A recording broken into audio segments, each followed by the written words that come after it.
Sir ಹೇಳಿ sir ಇವತ್ತು ಭೇಟಿನಲ್ಲಿ ಆರೋಗ್ಯ ವಿಚಾರಿಸಿ ಇವತ್ತು ನಮ್ಮ ಹಾಸನ ತಾಲೂಕಲ್ಲಿ ನಡಿಬಾರದ ಘಟನೆ. ನನ್ನ ಪ್ರಕಾರ ಇತಿಹಾಸ ಯಾವುದೇ ಲೋಕಸಭಾ ಚುನಾವಣೆ ತಗೊಂಡಂಥ ಸಂದರ್ಭದಲ್ಲಿ ಭಾಳ ಸಾಮರಸ್ಯದಲ್ಲಿ ಒಂದು ಚುನಾವಣೆ ನಡೆಯುವಂಥ ಕೆಲಸ ಆಗೋದು. ಆದರೆ ಇತ್ತೀಚಿನ ಬೆಳವಣಿಗೆಯಲ್ಲಿ ಕೆಲವು ಕಿಡಿಗೇಡಿಗಳು ಚುನಾವಣೆನ ಹಾಳು ಮಾಡಬೇಕು, ದಾರಿ ತಪ್ಪಿಸ್ಬೇಕು ಅನ್ನೋ ಒಂದು ದಿಟ್ಟಲ್ಲಿ ಇವತ್ತು ನಮ್ಮ ಏನು ಸ್ವಯಂ ಸೇವಕರಾದಂಥ RSSನ ಸ್ವಯಂ ಸೇವಕರಾದಂಥ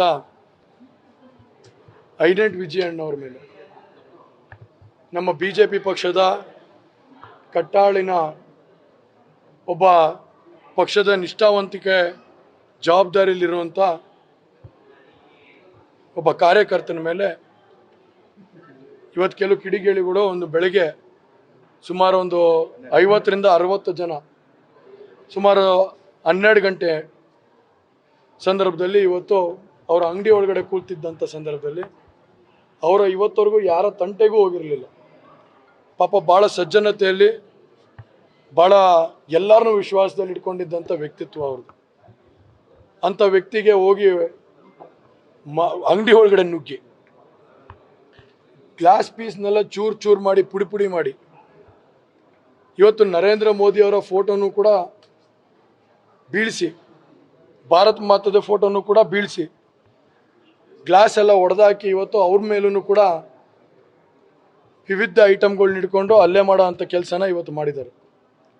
ಈಗಾಗಲೇ ನೀವು ನೋಡ್ತಾ ಇದ್ರಿ, ಅವ್ರಿಗೆ ಬರೀ ಬೆನ್ನು ಮಾತ್ರ ಅಲ್ಲ, ಕೈನೂ ಕೂಡ ಭುಜ ಹಾಗೂ ಕೈಯಲ್ಲಿ ಏರ್ಲೈನ್ ಫ್ರ್ಯಾಕ್ಚರ್ ಕೂಡ ಆಗಿದೆ ಅಂತ ಡಾಕ್ಟರ್ ಹೇಳ್ತಾ ಇದ್ರು. ಅದ್ರ ಜೊತೆಗೆ ಮುಖ್ಯವಾಗಿ ಇವತ್ತು ತಲೆಗೆ ಬಲವಾಗಿ ಯಾವುದೋ ಐಟಮಲ್ಲಿ ಹೊಡೆದಿರೋದ್ರಿಂದ ತಲೆ ಕೂಡ ಅವ್ರಿಗೆ ಓಪನ್ ಆಗಿ ಇವಾಗ ಸುಮಾರು ಸ್ಟಿಚ್ಗಳನ್ನ ಹಾಕೋಂಥ ಕೆಲಸನ ಮಾಡಿ ಇವತ್ತು ಭಾಳ ಗಂಭೀರವಾದಂಥ ಏನು ಪ್ರಯತ್ನನ ಪಟ್ಟಿದ್ದಾರೆ. ದೇವರದ ಅನುಗ್ರಹದಿಂದ ಇವತ್ತು ಐಡೆಂಟ್ ವಿಜಯಣ್ಣವರು ಅವರ ಇಬ್ಬರು ಸ್ನೇಹಿತರ ಮುಖಾಂತರ ಹಾಗೂ ಅಲ್ಲಿನ ಸಾರ್ವಜನಿಕರು ಏನು ಬಂದು ಮುತ್ತಿಗೆ ಹಾಕೊಂಡ್ರ ನಂತರ ಈ ಘರ್ಷಣೆ ಆಗೋ ಸಂದರ್ಭದಲ್ಲಿ ಇವತ್ತು ದೇವರ ಅನುಗ್ರಹದಿಂದ ಅವರು ಉಳಿದು ಬಂದಿದ್ದಾರೆ. ನಾವೆಲ್ಲರೂ ಕೂಡ ಇವತ್ತು ಧೈರ್ಯ ತುಂಬ ಅಂತ ಕೆಲಸಕ್ಕೆ ಬಂದಿದ್ದೀವಿ. ಕೇವಲ ಬರೀ ಐಡೆಂಟ್ ವಿಜಯಣ್ಣಂದಲ್ಲ, ಅವ್ರ ಜೊತೆಗಿದ್ದಂಥ ಇಬ್ಬರು ಏನೋ ಕೆಲಸ ಮಾಡ್ತಿದ್ರು ಅವ್ರ ಮೇಲೂ ಕೂಡ ಭಾಳಷ್ಟು ಹೊಡೆದು ಅವ್ರಿಗೂ ಕೂಡ ಭಾಳ ಪೆಟ್ಟು ಬೀಳೋ ರೀತಿಯಲ್ಲಿ ಹೊಡೆದು ಇವತ್ತು ಭಾಳಷ್ಟು ತೊಂದರೆ ಕೊಡೋಂಥ ಕೆಲಸ ಏನು ಮಾಡಿದ್ದಾರೆ. ನಾನಿವತ್ತು ಅವ್ರಿಗೆ ಬಂದು ಒಂದು ಧೈರ್ಯ ತುಂಬ ಅಂತ ಕೆಲಸನ ಮಾಡಬೇಕು. ಇವತ್ತು ನಾವು ಕೇವಲ ನಾನೊಬ್ಬ ಅಲ್ಲ, ಇಡೀ ದೇಶಾದ್ಯಂತ ಇವತ್ತು ಯಾಕಂದರೆ ಒಬ್ಬ ದೇಶಭಕ್ತಿ ಇರೋಂಥ ವ್ಯಕ್ತಿನ ಇವತ್ತೇನು ಹಲ್ಲೆ ಮಾಡಿದ್ದಾರೆ ಅದನ್ನೆಲ್ಲ ಖಂಡಿಸಿ ಇವತ್ತು ಭಾರತೀಯ ಜನತಾ ಪಾರ್ಟಿ ಕಾರ್ಯಕರ್ತರು ಹಾಗೂ ನಮ್ಮ JDS ಪಕ್ಷದ ಕಾರ್ಯಕರ್ತರು ಹಾಗೂ RSS ಎಲ್ಲರ ಒಂದು ಒಂದು ಒಂದು ಧೈರ್ಯ ತುಂಬ ಅಂತ ಕೆಲಸನ ಇವತ್ತು ಐಡೆಂಟ್ ವಿಜಯಣ್ಣಗೆ ಮಾಡೋ ಅಂಥ ಕೆಲಸ ಮಾಡಿದ್ದೀವಿ. ಇದು ಮುಂದಿನ ದಿವಸಗಳಲ್ಲಿ ನಡಿಬಾರ್ದು.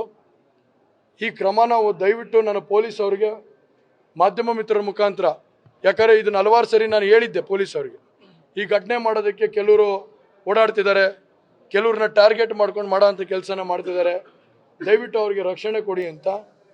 ಆದರೆ ಎಲ್ಲೋ ಒಂದು ಕಡೆ ಇವತ್ತು ಲೋಪಘೋಷ ಆಗಿದೆ ಇಲಾಖೆ ಕಡೆಯಿಂದ, ನಮ್ಮ ಪೊಲೀಸ್ ಇಲಾಖೆಯಿಂದ ಲೋಪಘೋಷಗಳಾಗಿದೆ. ಮುಂದಿನ ದಿವಸಗಳಲ್ಲಿ ಇದು ಆಗಬಾರ್ದು. ಯಾವುದೇ ಸಂದರ್ಭದಲ್ಲಾಗಲಿ ಪ್ರತಿಯೊಬ್ಬ ಕಾರ್ಯಕರ್ತನಿಗೆ, ಪ್ರತಿಯೊಬ್ಬ ಒಂದು ಸಿಟಿಸನ್ಗೆ, ಇವತ್ತು ಜಿಲ್ಲೆಯ ಪ್ರತಿನಿಧಿಗೆ, ಜಿಲ್ಲೆಯ ಜನತೆಗೆ ಒಂದು ಧೈರ್ಯ ತುಂಬ ಅಂತ ಕೆಲಸನ ಪೊಲೀಸ್ ಮಾಡಬೇಕಾಗತ್ತೆ. ಹಾಗಾಗಿ ನಾವೆಲ್ಲರೂ ಕೂತ್ಕೊಂಡು ಇವತ್ತು ಜೊತೆಗಿದ್ದೀವಿ, ವಿಜಯಣ್ಣವ್ರ ಜೊತೆ ನಾವೆಲ್ಲ ಇದ್ದೀವಿ ಅಂತ ಹೇಳಿ ಇವತ್ತೆಲ್ಲರೂ ಒಗ್ಗಟ್ಟಾಗಿ ಬರೋ ಅಂಥ ಕೆಲಸನ ಮಾಡಿ ಅವತ್ತು ಬೆಳಗ್ಗೆಯಿಂದನೂ ಕೂಡ ಭಾಳಷ್ಟು ಗಣ್ಯ ವ್ಯಕ್ತಿಗಳು ಭೇಟಿ ನೀಡೋ ಅಂಥ ಕೆಲಸನ ಮಾಡ್ತಿದ್ದಾರೆ. ಹಾಗಾಗಿ ಅವ್ರಿಗೆ ತಂದೆ ತಾಯಿಗೆ ಧೈರ್ಯ ತುಂಬ ಅಂತ ಕೆಲಸನ ಮತ್ತು ವಿಜಯಣ್ಣಗೆ ಧೈರ್ಯ ತುಂಬ ಅಂತ ಕೆಲಸನ ನಾವೆಲ್ಲರೂ ಕೂಡ ನಮ್ಮ ಪರಿವಾರದವರು ಬಂದು ಇವತ್ತು ಭೇಟಿ ನೀಡಿದ್ದೀವಿ. ಅವ್ರಿಗೆ ಒಳ್ಳೇದಾಗುತ್ತೆ, ನಾವೆಲ್ಲ ಜೊತೆಗಿದ್ದೀವಿ ಅಂತ ಹೇಳಕ್ಕೆ ಇಷ್ಟಪಡ್ತೀನಿ.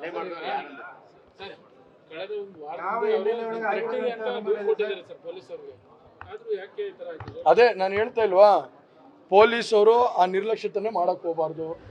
ಇವತ್ತು ಯಾರು ಥ್ರೆಟ್ ಇದ್ದಾರೆ ಅಂತ ಗೊತ್ತಾದಂಥ ಸಂದರ್ಭದಲ್ಲಿ ಹೋದ ಚುನಾವಣೆಯಲ್ಲಿ ನಮ್ಮ JDS ಪಕ್ಷದ ಕಾರ್ಪೊರೇಟರ್ ಒಬ್ಬರು ಪ್ರಶಾಂತ್ ಅಂತ, ಅವರು ಕೂಡ ಥ್ರೆಟ್ ಇದೆ ಅಂತ ಗೊತ್ತಿದ್ರು ಕೂಡ ಪೊಲೀಸ್ ರಕ್ಷಣೆ ಸಿಗಲಿಲ್ಲ. ಆ ಸಂದರ್ಭದಲ್ಲಿ ಒಂದು ಆಗಬಾರ್ದಂಥ ಕೊಲೆ ಘಟನೆ ಆಗೋಯ್ತು. ಇವತ್ತು ಕೂಡ ಐನಟ್ ವಿಜಯ್ ಅವ್ರನ್ನ ಕೇವಲ ಹೊಡಿಬೇಕು ಅಂತ ಬಂದಿಲ್ಲ ಇವರು. ಆ ದೃಶ್ಯಗಳು ನೋಡಿದಂಥ ಸಂದರ್ಭದಲ್ಲಿ ಎಲ್ಲೋ ಒಂದು ಕಡೆ ಇವ್ರಿಗೆ ಕೊಲೆನೇ ಮಾಡಬೇಕು ಅನ್ನೋ ದೃಶ್ಯ ಒಂದು ಸಂದೇಶನ ಕಾಣೋ ಅಂತ ಒಂದು ಸಂದೇಶ ಕಾಣ್ತಾ ಇದೆ ಇವತ್ತು. ಹಾಗಾಗಿ ಇವತ್ತು ನಾನು ಹೇಳೋದು ಪೊಲೀಸ್ ಇಲಾಖೆಯವ್ರಿಗೆ, ಯಾರೇ ತಪ್ಪಿತಸ್ಥರಿರಲಿ, ಯಾರದೇ ಬಲವಾದಂಥ ಅವ್ರ ಹಿಂದೆ ಶಕ್ತಿ ಇರಲಿ, ಯಾರನ್ನೂ ಬಿಡ್ದೇನೆ ಎಲ್ಲರನ್ನೂ ಪ್ರಮುಖರನ್ನ ಎತ್ತಾಕೋ ಬಂದು ಇವತ್ತು ಅವ್ರ ಮೇಲೆ ಕೇಸ್ನ ಬುಕ್ ಮಾಡೋ ಅಂಥ ಕೆಲಸನ ಮಾಡೋ ಅಂಥ ನಿಟ್ಟಲ್ಲಿ ಇವತ್ತು ಮಾಡಿದ್ರೆ ಇಡೀ ಹಾಸನ ಜಿಲ್ಲೆಗಲ್ಲ, ಇಡೀ ಕರ್ನಾಟಕ ರಾಜ್ಯಕ್ಕೆ ಒಂದು ಸಂದೇಶನ, ಒಳ್ಳೆಯ ಸಂದೇಶನ ಪೊಲೀಸ್ ಇಲಾಖೆ ಕಡೆಯಿಂದ ಕಳಿಸೋ ನಿಟ್ಟಲ್ಲಾಗತ್ತೆ. ಹಾಗಾಗಿ ನಾನು ಹೇಳೋದು ಇಷ್ಟೇನೆ, ಇವತ್ತು ದಯವಿಟ್ಟು ಪೊಲೀಸ್ ಅವ್ರಿಗೆ ಕೇಳೋದು ಇಷ್ಟೇನೆ, ಯಾರೇ ತಪ್ಪಿಸ್ತರಿರಲಿ, ಆಗಲೇ ವಿಡಿಯೋಗಳು ಸಿಕ್ಕಿದೆ ನಿಮಗೆ, CCTV ಕ್ಯಾಮ್ರಾನು ಕೂಡ ಸಿಕ್ಕಿದೆ. ಯಾರೋ ಕೂಡ ಪುಣ್ಯಾತ್ಮ ಅಲ್ಲಿರೋವನೇ ಈ ಘರ್ಷಣೆನ ವಿಡಿಯೋ ಮಾಡಿದ್ದಾನೆ, ಮಾಧ್ಯಮ ಮಿತ್ರರಿಗೂ ಸಿಕ್ಕಿದೆ. ನಾನು ಕೇಳ್ಕೊಳ್ಳೋದು ಇಷ್ಟೇ, ಪೊಲೀಸ್ ಒಂದೇ ಕಡೆಯಿಂದ ಅಲ್ಲ, ಮಾಧ್ಯಮ ಮಿತ್ರರ ಕಡೆಯಿಂದನೂ ನಮಗೆ ನ್ಯಾಯ ದೊರಕಿಸೋಂಥ ಕೆಲಸನ ನೀವೆಲ್ಲರೂ ಮಾಡಬೇಕು. ದಯವಿಟ್ಟು ನಿಮ್ಮ ಶಕ್ತಿನೂ ನಮಗೆ ಬೇಕಾಗುತ್ತೆ. ಹಾಗಾಗಿ ನಿಮ್ಮೆಲ್ಲರ ಸಹಕಾರದ ಮುಖಾಂತರ ಈ ಯಾರ್ಯಾರು ಕಿಡಿಗೇಡಿಗಳಿದ್ದಾರೆ ಅಂಥವ್ರನ್ನೆಲ್ಲ ಬಂಧನ ಆಗೋಂಥ ರೀತಿಲಿ ನಾವು ಕೆಲಸ ಕಾರ್ಯ ಮಾಡಬೇಕು.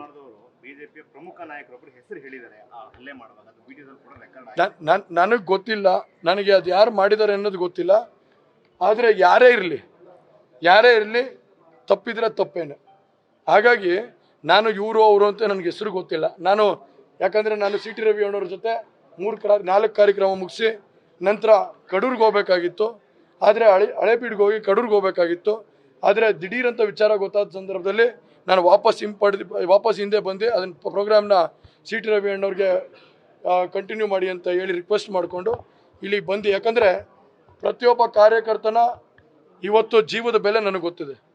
ಇವತ್ತು ಅವರ ರಕ್ಷಣೆ ಮಾಡೋದು ನನ್ನ ಕರ್ತವ್ಯ, ನನ್ನ ಧರ್ಮ.